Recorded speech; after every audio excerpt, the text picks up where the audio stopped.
আসসালামু আলাইকুম। মুক্তিযোদ্ধা সন্তান সংসদের আংশিক কমিটি অনুমোদন, জানবো তার বিস্তারিত খবর। তবে আপনি যদি যুদ্ধের জীবন চ্যানেলে নতুন হয়ে থাকেন, চ্যানেলটা অবশ্যই সাবস্ক্রাইব করবেন, পাশেই থাকবেন।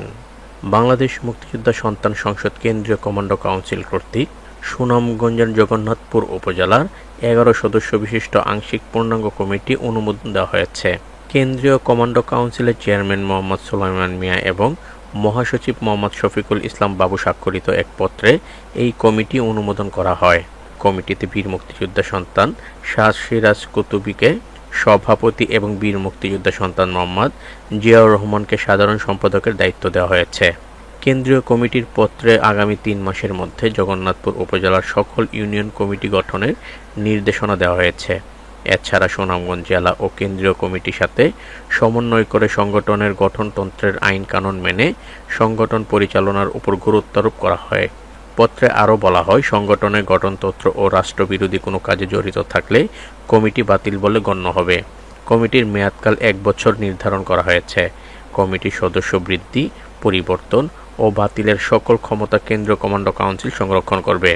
একই সাথে পত্র জারির 15 দিনের মধ্যে জাঁকজমকপূর্ণ পরিচিতি সভা আয়োজন এবং স্থানীয় প্রশাসন ও বাংলাদেশ মুক্তিযোদ্ধা সংসদের সাথে সৌজন্য সাক্ষাতের জন্য নির্দেশ প্রদান করা হয়েছে।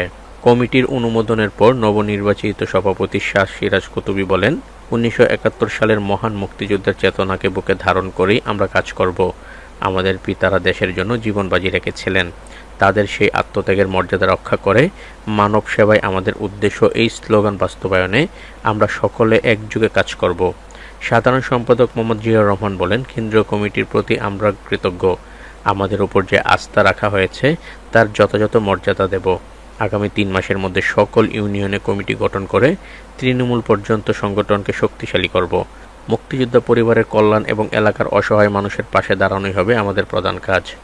1971 সালে দীর্ঘ 9 মাসের রক্তক্ষয়ী মুক্তিযোদ্ধাদের মাধ্যমে অর্জিত হয় আমাদের স্বাধীনতা। বীর মুক্তিযোদ্ধাদের আত্মত্যাগের বিনিময়ে পাওয়া এই দেশে সমৃদ্ধ ও কলঙ্ক মুক্ত রাখতে মুক্তিযোদ্ধা সন্তানদের ভূমিকা অত্যন্ত গুরুত্বপূর্ণ। বাংলাদেশ মুক্তিযোদ্ধা সন্তান সংসদ সেই চেতনাকে সামনে রেখে দেশব্যাপী মানব সেবা ও সামাজিক কার্যক্রম পরিচালনা করে যাচ্ছে। জগন্নাথপুর উপজেলা কমিটিও একই আদর্শে অনুপ্রাণিত হয়ে কাজ করার অঙ্গীকার ব্যক্ত করেছে। তো আজ এ পর্যন্তই, দেখা হবে অন্য এক নতুন ভিডিওতে। ততক্ষণ পর্যন্ত সবাই ভালো থাকবেন, সুস্থ থাকবেন। আল্লাহ হাফেজ।